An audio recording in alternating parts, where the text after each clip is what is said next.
Malkajgiri commissioner గా బాధ్యతలు తీసుకోగానే సిపి సుమతి పెద్ద సాహసమే చేశారు. దిల్సుఖ్ నగర్ బస్ స్టాప్ లో ఓ సాధారణ మహిళగా 3 గంటల పాటు నిలబడిన శ్రీమతి సుమతిని 40 మంది పోకిరీలు వేధించారట. వీళ్లలో కాలేజ్ స్టూడెంట్స్, గంజాయి బ్యాచ్ తో పాటు అల్లరి చిల్లరగా తిరిగే వెధవలు కూడా ఉన్నారు. వీళ్ళందరినీ పట్టుకొని స్టేషన్ కు తీసుకొచ్చి కౌన్సిలింగ్ చేసి పంపించేశారు. ఓ మహిళగా పోలీస్ ఉన్నతాధికారినిగా సుమతి చేసిన సాహసాన్ని ఖచ్చితంగా అభినందించాల్సిందే. అర్ధరాత్రి పూట అలా ఒంటరిగా ఫుట్పాత్ పై 3 గంటల పాటు నిలబడి ఉండి పోకిరీల వేధింపులు భరించడం అంటే మామూలు విషయం కాదు. పైగా ఓ ఐపీఎస్ ఉన్నతాధికారిని అయ్యి ఉండి సుమతి ఇలాంటి సాహసం చేయటంపై అన్ని వైపుల నుంచి అభినందనలు వస్తున్నాయి. దిల్సుఖ్ నగర్లోనే కాదు, హైదరాబాద్లో కూకట్పల్లి, కేపీహెచ్పి, మియాపూర్, మెహదీపట్నం, సికింద్రాబాద్, ఉప్పల్ బస్ స్టాప్ ఇలా అన్ని ప్రాంతాల్లోనూ చీకటి పడితే ఆడపిల్లలందరికీ ఈ వేధింపులు చాలా కామన్. కాలేజీ ఆడపిల్లలు, ఉద్యోగులు, సామాన్య మధ్యతరగతి మహిళలు బస్టాప్లో ఫుట్పాత్లపై నిలబడి ఉంటే పోకిరి గ్యాంగులు వచ్చి నానాయాగి చేయటం, వేధించటం దశాబ్దాలుగా జరుగుతూనే ఉంది. సుమతి మేడం కొత్తగా మల్కాజ్గిరి సిపిగా వచ్చి పరిశోధన చేసి కనుక్కున్నట్లు చెప్పడమే చాలా ఆశ్చర్యంగా ఉంది. కనీసం కమిషనర్ సుమతి ద్వారానైనా ప్రభుత్వానికి, ప్రజలకి ఈ విషయం మరొకసారి తెలిసింది. ఆపరేషన్ ద్వారా ఐపీఎస్ సుమతి ఏం చెప్పాలనుకున్నారు, ఎవరిని నిలదీయాలనుకున్నారు, ఎవరికి గడ్డి పెట్టాలనుకున్నారు? జనాన్ని పట్టించుకొని పోలీస్ వ్యవస్థ, పోలీసులను పట్టించుకొని ప్రభుత్వానిక?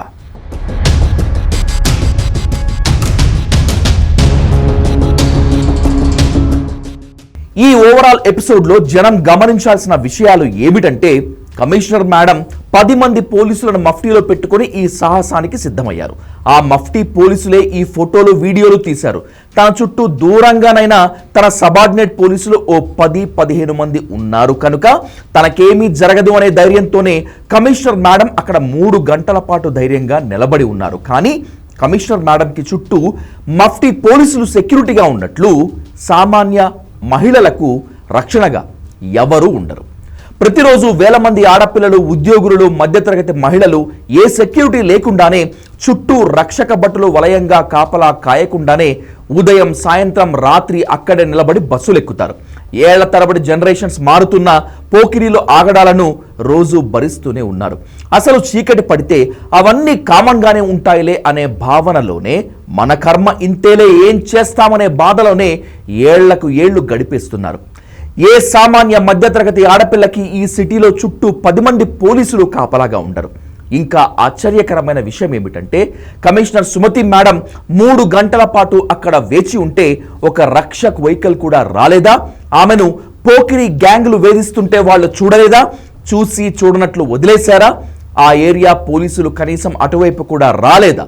దీనిపై చర్చ జరగాలి. ఇలా ఓ మహిళను 3 గంటల పాటు పోకిరీలు, గంజాయి బ్యాచ్లు, జులాయి వెధవలు వేధిస్తుంటే అది పోలీస్ వైఫల్యం కాదా? 3 గంటల పాటు రక్షక్ వెహికల్ అటువైపు రాలేదు అంటే ఈ వైఫల్యం ఎవరిది?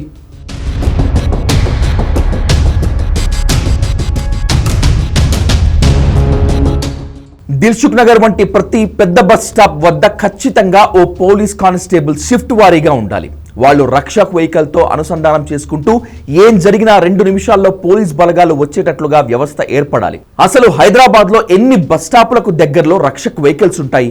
ప్రతి 10 నిమిషాలకు ఒకసారి రక్షక్ వెహికల్ బస్ స్టాప్ చుట్టూ ఒక రౌండ్ వేసి వెళ్ళాలి. అలాంటి దృశ్యాన్ని మనం ఎప్పుడైనా చూసామా?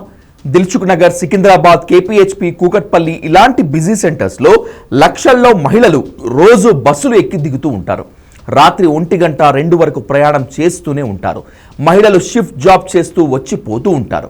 వీళ్ళందరి కోసం ప్రతి పెద్ద బస్ స్టాప్ వద్ద రోజుకి ఓ 4 పోలీసుల్ని పెట్టలేమా? అసలు అక్కడ పోలీసులే ఉంటే రౌడీలు, పోకిరీలు, గంజాయి బ్యాచ్లు ఎక్కడి నుంచి వస్తారు? మహిళలను ఎలా వేధిస్తారు? కమిషనర్ సుమతి కనుగొన్న విషయం హైదరాబాద్కి కొత్త విషయమేమీ కాదు. ఇలాంటి మహిళలు రోజుకు కనీసం 20 లక్షల మంది తెల్లవారి 4 గంటల నుంచి రాత్రి 12 గంటల లోపు బస్సులు ఎక్కి దిగి ప్రయాణిస్తూ ఉంటారు. ఒక రకంగా సిపి సుమతి బయటపెట్టిన ఈ సంచలన విషయానికి సర్కార్ సిగ్గుతో తలదించుకోవాలి. ఒక మహిళను 3 గంటల్లో 40 మంది చుట్టుముట్టారంటే ఎలాంటి తోడేళ్ల వ్యవస్థను మనం సృష్టించుకున్నామో అర్థమవుతోంది. సిటీలో మహిళలు ఎలాంటి దుస్థితిలో ఉన్నారో, ఇళ్లకు చేరే వరకు ఎంత భయంగా బతుకుతారో సుమతి చేసిన సాహసోపేత కార్యక్రమం వల్ల బయటపడింది. ఈ సమస్యకు పరిష్కారం సీసీ కెమెరా ఒకటే కాదు, డ్రోన్ ఆపరేషన్ అంతకంటే కాదు. వాటితో పాటు ప్రతి బస్ స్టాప్కి 3 షిఫ్టుల్లో ఓ ఆర్మ్డ్ పోలీస్ ఖచ్చితంగా ఉండాలి. అందుకు తగినట్లుగా పోలీస్ డిపార్ట్మెంట్ తన సిబ్బందిని పెంచుకోవాలి. కానీ దురదృష్టవశాత్తు మన పోలీసులంతా ముఖ్యమంత్రి, మంత్రులు, ఎమ్మెల్యేలు, ఉన్నతాధికారులు వీళ్లకు పర్సనల్ సెక్యూరిటీగా వెళ్లేందుకు సరిపోతుంది. ఇక సిటీలో జరిగే ముఖ్యమైన పెళ్లిళ్లు, అధికార కార్యక్రమాలు, నేతల వ్యక్తిగత కుటుంబ ఫంక్షన్లలో ధర్నాలు, దొమ్మిలు, ఆందోళనలు వీటికే మన పోలీస్ బలగాలు సరిపోతున్నాయి. ప్రజల రక్షణ కోసం పోలీసులు పనిచేయటం అనేది ఏదో పుస్తకాల్లో చదువుకోవటానికి తప్పితే బయట ఎక్కడా కనిపించదు. తెలంగాణ ఏర్పడి 12 ఏళ్లైనా సరే ఈ రోజుకి మన లా అండ్ ఆర్డర్లో ఎలాంటి మార్పులు రాలేదు, సంస్కరణలు జరగలేదు. బస్టాప్లో, మార్కెట్లలో, మాల్స్లో ఆడపిల్లల్ని, మహిళల్ని నీచాతినీచంగా పోకిరీ గ్యాంగులు వేధిస్తూనే ఉన్నాయి. అదొక సమస్య అయితే ఇవే జనసమర్థ ప్రాంతాల్లో సెక్స్ వర్కర్ల సమస్య మరొకటి. సాయంత్రం నుంచి తెల్లవారుజాము వరకు ఈ ప్రాంతాల్లో ఓపెన్గానే అన్నీ జరుగుతున్నాయి. హఠాత్తుగా అవేవో ఇప్పుడే కనుక్కున్నట్లుగా పోలీసులు చెప్తున్నారు. మొత్తం మీద Malkajgiri commissioner Sumathi madam sting operation వల్ల సిటీలో పోలీసులు మహిళలు రక్షణ విషయంలో ఎంత నిర్లక్ష్యంగా ఉన్నారో, పోలీస్ వ్యవస్థ పనితీరు ఎంత చండాలంగా ఉందో అనే నగ్న సత్యం బయటపడింది. మహిళల భద్రత పట్ల ప్రభుత్వాలు ఎంత నిర్లక్ష్యంగా ఉన్నాయో, వ్యవస్థల లోపాలేమిటో కమిషనర్ సుమతి ఓ ఉన్నతాధికారి అయినప్పటికీ ఓ సామాన్య మహిళ కష్టాలను బయటపెట్టారు. అయితే తన ఆపరేషన్ దిల్సుఖ్ నగర్ ద్వారా సుమతి ఎవరిని ప్రశ్నిస్తున్నారు, ఎవరిని నిలదీస్తున్నారో కూడా స్పష్టంగా చెప్తే చాలా బాగుంటుంది.